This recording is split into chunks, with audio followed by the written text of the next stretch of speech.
मैंने सबसे पहले उस कानून मंत्री के पद में बैठने से पहले ये समझने का कोशिश किया कि बाबा साहब अंबेडकर क्या चाहते थे, क्या क्या चीज और उसके सोच मन में था जो नहीं कर पाए, और उसने अपना कार्य पूरा करने से पहले क्या क्या चीज उन्होंने आरंभ किया।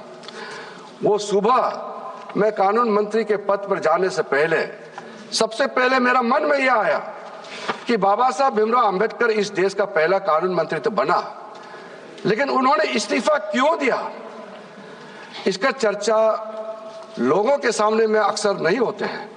जब कोई इंसान किसी पद से इस्तीफा देते हैं उसका बड़ा कारण होता है, वो भी बाबा साहब भीमराव अंबेडकर जैसे जिन्होंने महान संविधान का रचना किया। इसको हम आर्किटेक्ट ऑफ इंडियन कॉन्स्टिट्यूशन के नाम से जाने जाते हैं, और इतने कम समय में कानून मंत्री के पद से क्यों इस्तीफा दिया। तो मैंने ढूंढ करके वो पत्र जो बाबा साहब भीमराव अंबेडकर ने पंडित नेहरू जी को लिखा, जो प्रधानमंत्री थे, उस पत्र को मैंने पढ़ा है। अब मैं पत्र को, लंबा पत्र है, पूरा जिक्र नहीं करना चाहूंगा, और उसके पत्र में 1 पॉइंट है, 2 पॉइंट है, वो भी मैं कुछ देर में मैं जिक्र करूंगा। अभी मैं सबसे पहले इस बात से मैं शुरू करूंगा कि हम सब फक्र महसूस करते हैं इस देश का नागरिक होने का, क्योंकि हमारा देश का संविधान दुनिया का सबसे बड़ा संविधान ही नहीं, दुनिया का सबसे खूबसूरत संविधान भी है। उस संविधान में सब कुछ है। मैंने बीते सालों में दुनिया का कई संविधानों का भी मैंने परखने का कोशिश किया है, प्रावधानों का भी, और हमारा संविधान का प्रावधानों को भी मैंने बारीकी से देखा है। इसलिए मैं कह सकता हूं, इसमें पार्टी उस पार्टी इस पार्टी का सवाल नहीं है। हम सब भारतीय हैं और इस संविधान को लेकर के हम लोग गौरव महसूस करते हैं। इसमें बाकी का तो छोड़ दीजिए, मैं 1-2 जो आर्टिकल का स्पिरिट को, मैं जिस स्पिरिट को जिक्र किया था सबसे पहले, उसको ये अंगीकृत किया गया था आर्टिकल 15।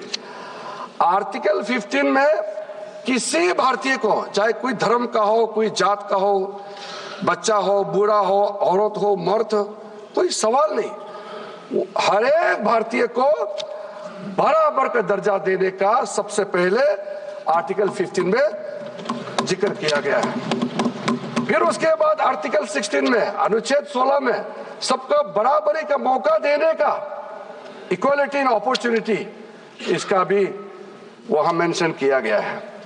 फिर माइनॉरिटी का हम लोग बात करते हैं। मैं खुद एक माइनॉरिटी कम्युनिटी से आता हूं, और आर्टिकल 25 में बाकी सब हिंदू हो या कोई भी, हमारे 6 माइनॉरिटी कम्युनिटी है, हिंदू को मिला के 7 है, सबको अपना धर्म मानने का, प्रैक्टिस करने का और दूसरा को बताने का आजादी संविधान ने दिया गया है। आर्टिकल 29 में माइनॉरिटी का इंटरेस्ट को प्रोटेक्शन के लिए भी प्रावधान दिया गया है। फिर आर्टिकल 30 में लिंग्विस्टिक माइनॉरिटीज का राइट्स के बारे में भी पूरा जिक्र किया गया है। अध्यक्ष महोदय, कुछ कंपेयर करना हमको जरूरी इसलिए है कि जो हमने किया इस देश में, चाहे कांग्रेस का सरकार हो चाहे हमारे सरकार हो, सबने अपने अपने तरीके से काम किया है।